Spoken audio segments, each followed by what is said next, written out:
আমরা ওয়েস্ট বেঙ্গলের সমস্ত ডিস্ট্রিক্ট থেকে এনএইচএমের কর্মীরা এসেছিলাম আমাদের ইকুয়াল ওয়ার্কের জন্য। আরও সমস্ত কিছু দাবি নিয়ে আমরা সমস্ত সেগুলো আমরা অনেক লড়াইয়ের পর আমরা অ্যাপয়েন্টমেন্ট পাইনি, কিন্তু আমাদের 4-5 জন ক্যাডারকে দিতে দিয়েছিল। আমরা সেটা প্রোগ্রাম অফিসার আর মিশন ডিরেক্টরের কাছে দুটো আমাদের কপি, সেটা ডেপুটেশনের কপি জমা দিতে পেরেছি। ওনাদের বক্তব্য আমরা প্রোগ্রাম অফিসার দুয়ের সঙ্গে আমাদের কথা হয়েছে। ম্যাডাম খুচরুর সাথে আমাদের দেখা হয়েছে। ম্যাডাম খুচরু বলেছে আপনাদের ফাইল নিয়ে কাজ হচ্ছে এবং আমাদের এনএইচএম ডিপার্টমেন্টের যারা হেড ছিল তারাও ছিলেন সেখানে বসে। আমাদের যে দাবিগুলো ডিপিএ সেটা ওই 15,000 স্কেলের নিচে, এটা তাদেরকে সবাইকেই দেওয়া হবে।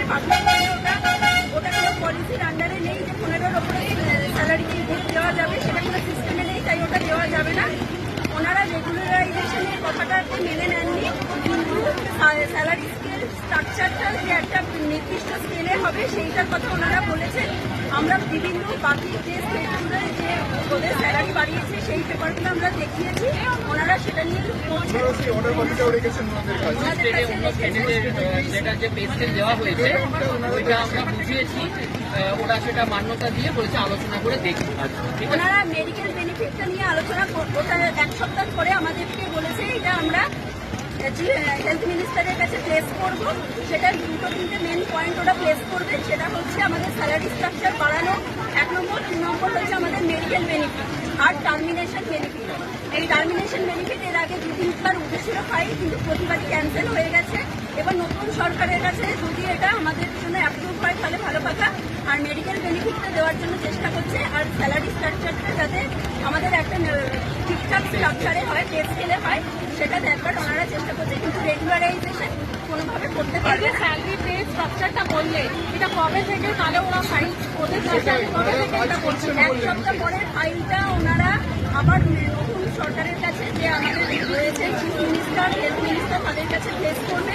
ওনারা এটা নিয়ে ভাবনা চিন্তা শুরু করে দিয়েছেন, কথাবার্তা হয়েছে। ওনারা এটাও বললো যে এর আগে আমরা এটা নিয়ে কথাবার্তা শুরু করেছি, তারপরেও কেন আপনারা এটা আবার কিছুদিন আগে আমরা দেখেছিলাম কি এটা সেপ্টেম্বর থেকে বলা হয়েছিল কি এটা করা যাবে। সেপ্টেম্বরের পিআইপি নিয়ে আমি কথা তুলেছিলাম যে আমরা এটাও বলছিলাম যে বাজেটে কোনো রিফ্লেকশন দেখলাম না, তাহলে আমাদের সামনে কি এর ভবিষ্যৎ কি আমাদের। তখন ওনারা বলেছিলেন যে জানো তো কিভাবে আমাদের হয়। আমি যখন পিআইপির কথাটা বলেছিলাম বলে হ্যাঁ কি বলছো পিআইপি বিষয়ে আমরা দেখছি। তখন আমরা বললাম হ্যাঁ ম্যাডাম পিআইপির বিষয়টা দেখুন, কিন্তু পাশাপাশি আমাদের যেটা মুখ্য দাবি সেটা হচ্ছে পার্মানেন্ট। ঠিক আছে, তখন ওরা বললো যে দেখো এটা তো সেন্ট্রালের প্রজেক্ট, সেন্ট্রাল যদি ছাড়পত্র না দেয় তাহলে করতে পারা যাচ্ছে না। এখন অবধি সেন্ট্রাল তো ছাড়পত্র দেয়নি, কিন্তু তখন আমরা পাশাপাশি বললাম যে এমন অনেক রাজ্য আছে যার অর্ডার কপি রেফারেন্সও দিয়েছি যেখানে পে স্কেল করে দেওয়া হয়েছে বা পার্মানেন্ট করেছে। তখন ওনারা বললো যে পার্মানেন্ট করেনি, এই কথাটা ওরা বারবার মেনশন করেছে, পার্মানেন্ট করেনি কিন্তু একটা পে স্কেল দেওয়া হয়েছে, অর্ডারটা দেখো। তখন আমরা অর্ডারটা দেখলাম একটা পে স্কেলই আছে। তখন অর্ডারের কপিটা ওরা রেখে দিল, বললো আমরা পে স্কেলের চেষ্টাটা অবশ্যই করব, পার্মানেন্টটা এক্ষুনি বলতে পারছি না।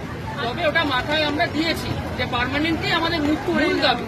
ঠিক আছে, আর মেডিকেল বেনিফিটটা হয়তো হয়ে যাবে, কারণ ওরা অনেকদিন চেষ্টা করছে।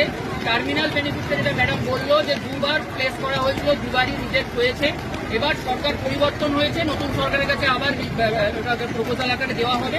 এবার যদি হয়ে যায় অ্যাপ্রুভ তাহলে আমরা মেডিকেল বেনিফিটটাও পাবো।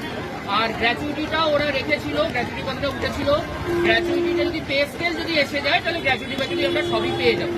তো আমাদের মূল দাবি কিন্তু আমরা বারবারই এটা প্লেস করেছি যে পার্মানেন্ট, যেটা আমাদের মূল দাবি সেটাই আমরা বলেছি।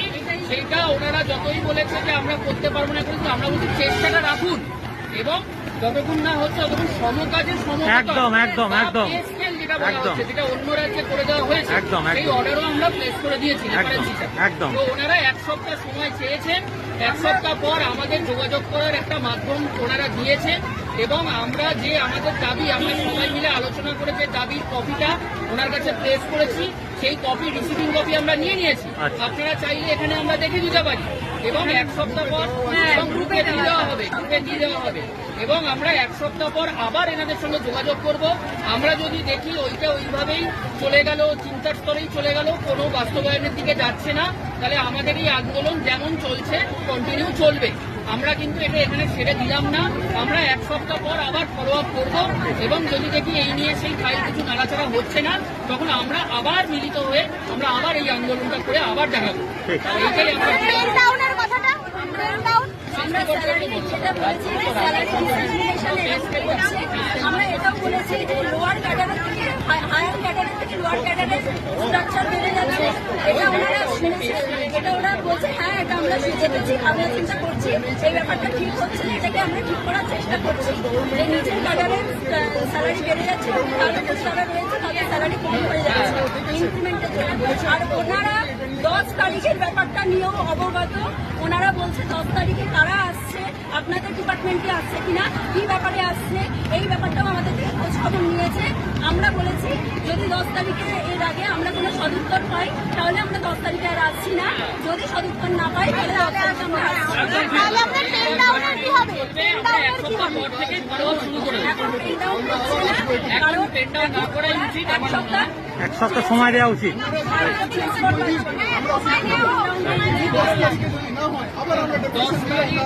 একদম এইটাই হচ্ছে ফাইনাল। আমরা যেমন যেহেতু ওনারা এটাকে সহমর্মিতার সাথে দেখছে, সেই জন্য আমাদের পেন ডাউনটা এখন তুলে নেওয়া উচিত।